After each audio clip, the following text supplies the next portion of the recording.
Olá pessoal, tudo bom? Na última aula que nós tivemos, na aula anterior, nós estivemos finalizando, encerrando, concluindo absolutamente todo o conteúdo. Na verdade, todo o programa. O conteúdo para o Enem. O conteúdo, o programa do primeiro ano do ensino médio. A última aula, nessa última aula, a aula anterior, nós trabalhamos o último assunto que foi colisões. Colisões ou choques mecânicos. E o aluno estudioso, o aluno que acompanhou essa aula, ele esteve atento e ele observou que nós trabalhamos colisões, dizendo que existem 3 tipos de colisões. Ah, professor, quais são os 3 tipos de colisões? Observem, lembrem-se aí, que as colisões, os choques mecânicos, eles são definidos, classificados como 3 tipos, dependendo do valor do Ezinho, aquele Ezinho que nós chamamos de coeficiente de restituição.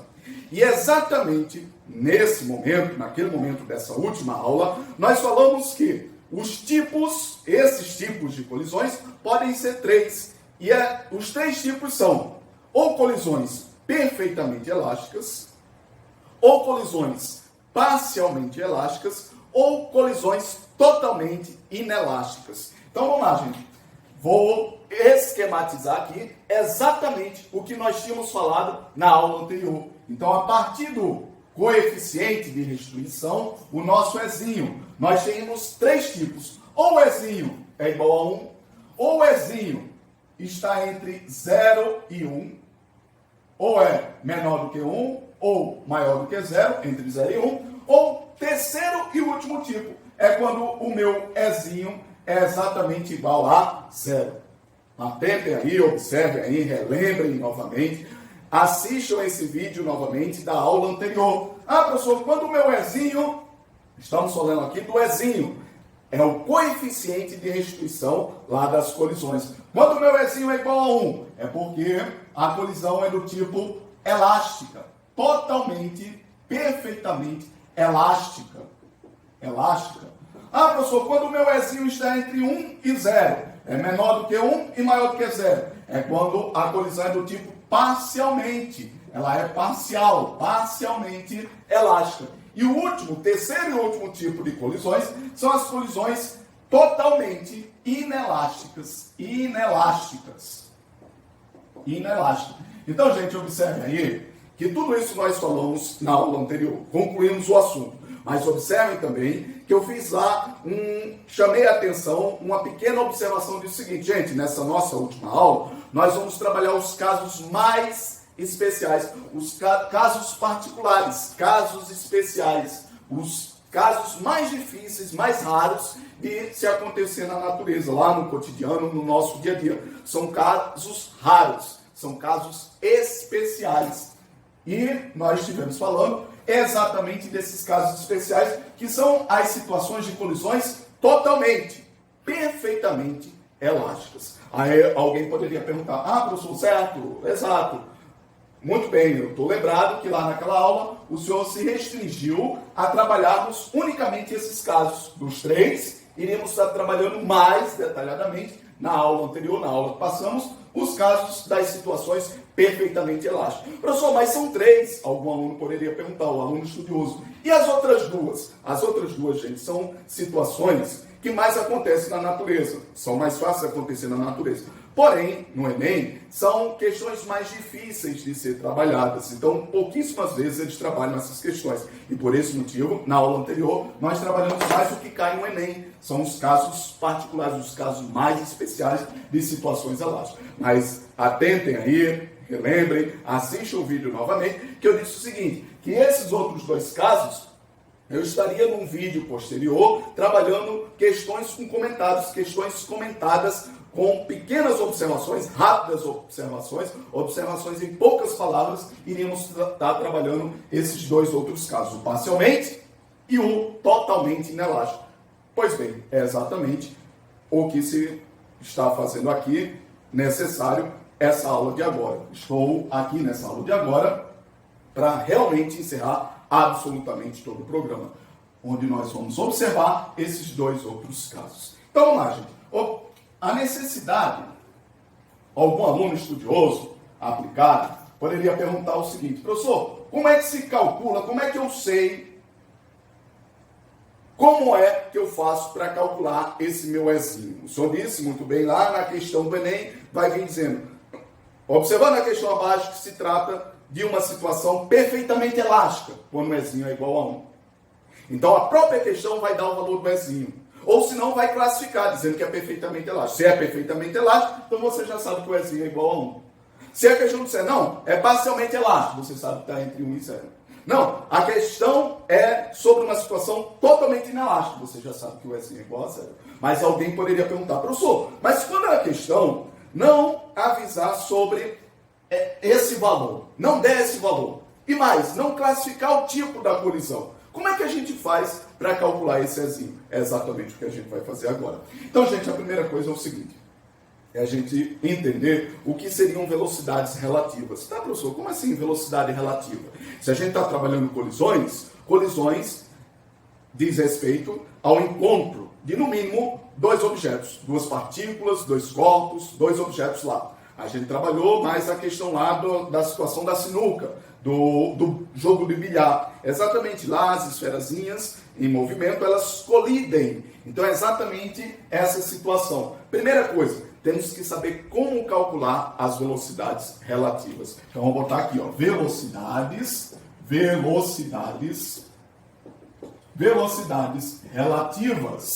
relativas.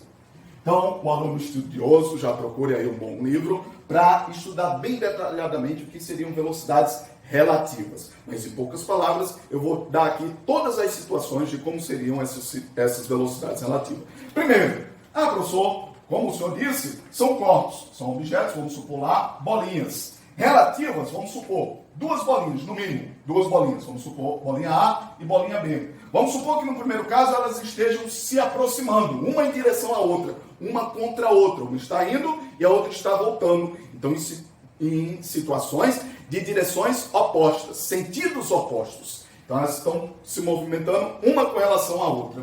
Professor, qual vai ser a velocidade relativa entre elas? Então, gente, toda vez, esse termo da nossa linguagem, né, relativo, um depende do outro. Professor, são 3 alunos, o aluno A, o aluno B e o aluno C.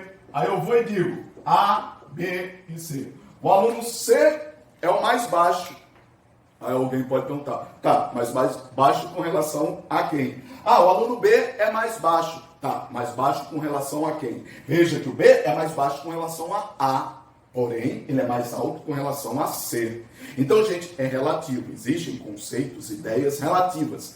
E a ideia do que é relativo é você relacionar uma situação com relação a outra. Então, é exatamente essa situação.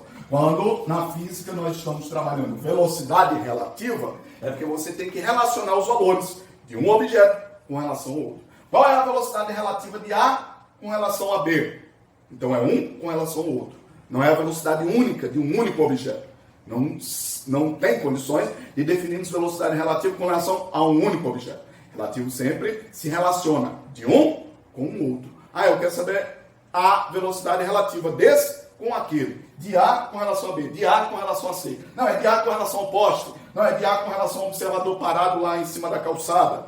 Então, velocidade relativa diz respeito sempre a essa ideia de relacionar algo com uma outra situação, certo? Tranquilo? Então, lá, primeira coisa, definindo velocidades relativas, eu vou colocar aqui 2 casos. Ou esses objetos, vamos trabalhar com um caso mais particular, mais simples, de 2 objetos, 2 bolas, são 2 ou mais, pode ter 3, 4, 5, 1000, infinitos. Mas vamos trabalhar o caso mais simples, de tendo a condição necessária primeira. Mais de um, ou seja, 2, o mais simples, 2 objetos. Vamos trabalhar aqui 2 objetos, 2 corpos, 2 móveis, 2 carrinhos, 2 bolas, A e B. Vamos supor que esses 2 objetos, inicialmente, eles estejam no mesmo sentido. Mesmo sentido. São 2 objetos, 2 bolas, que estão inicialmente no mesmo sentido. Então, já não é mais esse caso, né? Esses daqui estão em sentidos opostos. Um em direção ao outro. Vamos supor que essa primeira situação, né, no mesmo sentido, eles vão estar assim, certo? Ambos os corpos, eles vão estar indo no mesmo sentido. Ou os 2 indo, ou os dois voltando. Não quero saber se estão indo ou se estão voltando. Eu quero saber a primeira condição. Mesmo sentido. Ah, professor, os dois estão no mesmo sentido. Ou os dois estão indo, ou os dois estão voltando. Mas o que importa é que estão no mesmo sentido. Toda vez que tivermos móveis, objetos se movendo no mesmo sentido, a velocidade relativa entre eles se define como sendo a subtração. A subtração entre a velocidade de cada um. Exemplo. Ah, professor, vamos supor que esse primeiro objeto esteja a 80 metros por segundo.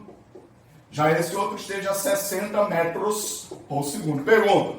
Tá, professor, esse primeiro objeto, o A, vai alcançar o B? Jamais, porque ele está mais devagar. Esse daqui está mais rápido. Mas não importa quem está mais rápido, quem está mais devagar, se estão indo ou se estão voltando, o que importa é que estão ambos em mesmo sentido. Aí a pergunta é, qual é a velocidade relativa de A com relação a B? A velocidade relativa se define como? Quando é no mesmo sentido, se subtrai. Se subtrai. Ah, professor, então a velocidade relativa aqui seria de 20 metros por segundo. Entenderam isso, gente? Simples assim. Eu vou subtrair. Mesmo sentido, velocidades relativas se subtraem. Ah, professor, mas estão indo ou voltando? Não importa. É mesmo sentido. Mesmo sentido, velocidade relativa se subtrai. Ou seja, é a mesma ideia de um carrinho estar a 20 metros por segundo com relação a uma pessoa parada. A pessoa parada na calçada vai observar um carrinho a 20 metros por segundo do mesmo jeito, da mesma forma que essa pessoa aqui dentro desse carro vai observar esse carro aqui se afastando. A pessoa aqui dentro desse carro vai dizer, mas rapaz, ele está com relação a mim a 20 metros por segundo, porque é com relação a ele. Alguém pode dizer, não, professor, mas é 80. Não, 80 é com relação ao referencial parado. Veja que ele só está 20 a mais. Está com 60, ele está com 80. Então ele só está 20 a mais. Então, esse motorista aqui, ele vai ter essa sensação relativa. Ele vai dizer, não, ele está a 20 metros por segundo. Porque é realmente o que ele está a mais. Porque com relação a ele, ele está a mais 20 metros por segundo. Então, gente, é simples assim. Velocidade relativa se define quando os móveis estão no mesmo sentido, um subtraindo o outro. Vou subtrair um com relação ao outro. Tranquilo? E vamos para o segundo e último caso. Ah, professor, o segundo e último caso é o caso sobre sentidos opostos. Sentidos opostos. Tá, professor? Como assim opostos? Sentidos opostos é exatamente como a gente tinha colocado aqui no começo da explicação. Não, vamos supor agora dois carrinhos, duas bolas, o que seja, dois objetos, e eles estão indo um com relação ao outro. Vamos supor, esse daqui esteja a, vamos supor, 50 metros por segundo, e esse daqui esteja a 100 metros por segundo. Aí eu quero saber, quando estão em sentidos opostos, um com relação ao outro, se aproximando, certo? Um com relação ao outro, um indo em direção ao outro, um indo, um outro voltando. Ah, professor, mas não importa se é indo, se é voltando, se é se aproximando, se afastando. É opostos. É definir a ideia de opostos. Sentidos opostos, como é que eu calculo a velocidade relativa? A velocidade relativa vai somar os valores. É como se esse carrinho aqui estivesse vendo esse daqui bem mais rápido com relação a ele. Vai dizer, nossa, esse carro está vindo extremamente rápido na minha direção. Mas só que tem a velocidade dele também. Tem a velocidade dele também. Ou seja, a velocidade dele que está indo de encontro a esse, mais a velocidade dele. Então eles estão se aproximando em altíssima velocidade. Não é simplesmente porque esse está rápido e esse aqui muito mais rápido, mas é porque eles estão se somando. Ele está vindo em direção a ele e ele também está indo em direção a ele. Então ambos se somam. Tá, professor? Então nesse caso aí a velocidade relativa vai ser de quanto? Vai ser de 150 km por hora, vamos dizer assim, né? Ou metros por segundo ou quilômetros por hora. Tranquilo, gente? Alguém pode dizer, não, professor, mas nesse caso aqui eles estão se aproximando. Vamos dizer aqui. Sentidos opostos se aproximando. E como é que seriam sentidos opostos se afastando? Se afastando seria assim, ó. Vamos dizer que eles já estavam se aproximando, né? Nesse primeiro caso, se aproximando. Se cruzaram, não colidiram, porque estavam em pistas diferentes. Se cruzaram, passaram um pelo outro e agora estão se afastando. Um está indo e o outro está voltando. Tranquilo? Mas não importa. Professor, é se aproximando, é se afastando, é indo, voltando, não importa. O que importa é observar sentidos opostos. Então, oposto, um está para lá e outro está para cá. Não importa se está aproximando ou afastando. O que eu vou fazer? Vou somar. Então, gente, a observação é essa. Não importa se é se aproximando. Se aproximando foi na situação anterior. Nessa situação agora é se afastando. Ah, professor, ambos os carros agora estão se afastando. Mas estão em sentidos opostos. Como é que eu faço para calcular a velocidade relativa? Sentidos opostos sempre somam-se as velocidades relativas um com relação ao outro. Não importa se é se aproximando. Se for se aproximando, somava. Se for se afastando, soma também. Ah, professor, e quando é mesmo sentido? O mesmo sentido seria assim, né? Ó. Mesmo jeito que eu disse aqui, aproximando e afastando, vamos trabalhar aproximando e afastando lá no caso do mesmo sentido. A gente tinha dito 60 e 80, não foi? Ó? Então vamos dizer assim, ó, esse primeiro caso aqui, esse 60, esse 80. Isso daqui seria o caso do quê? De se afastando, né? Ó. Veja que B está se afastando com relação a A. Ah, professor, e se fosse o inverso? Se fosse o inverso, o que está atrás estivesse mais rápido. Então esse estaria a 80 e esse estaria a 60. Então eles estariam se aproximando. Então não importa, gente, se é se aproximando, se é se afastando. Se é se afastando, se é se aproximando. O que importa é o aluno estudioso. O aluno aplicado, dedicado, está atento a essa ideia. Os carrinhos estão no mesmo sentido? Ambos indo? Ambos voltando? Ou os carrinhos estão em sentidos opostos? Um indo, outro voltando. Sentidos opostos, eu vou somar as velocidades. Mesmo sentido, eu vou subtrair as velocidades. Então, gente, simples assim. O aluno entendendo isso, o que são velocidades relativas? Tá, professor? Velocidades relativas é quando eu quero relacionar valores de velocidades de alguém com um outro alguém. Então, tem que ter no mínimo dois móveis, dois carrinhos, dois objetos que estejam se movimentando. Duas bolas, duas esferas. Tranquilo, gente? Então, para entender o que é coeficiente de restituição, o aluno tem que entender o que são velocidades relativas. Tá, professor, por quê? Porque a gente finaliza a nossa aula agora. Exatamente. Porque o coeficiente de restituição, o meu Ezinho, é definido como? O Ezinho é definido de uma forma, tem uma formulazinha. É a velocidade, o E vai ser igual a velocidade relativa de afastamento dividido pela velocidade relativa de aproximação. Então, gente, está aí. Essa é a formulazinha para o aluno que seja estudioso, o aluno que seja curioso, o aluno que queira estudar e realmente fazer um bom Enem, um bom vestibular. Professor, como é que eu faço para calcular esse meu Ezinho? Está aqui a formulazinha. Como é que eu faço? Velocidade relativa de afastamento dividido pela velocidade relativa de aproximação. O aluno entendendo isso, entendendo a formulazinha, fazendo a conta, fazendo a sua continha, os seus cálculos direitinho, vai aparecer algumas observações. Professor, quais são as observações? Então, vamos estar atento aqui. Primeira observação. Primeira observação é exatamente isso daqui. Em que condição uma divisão vai me dar o valor igual a 1?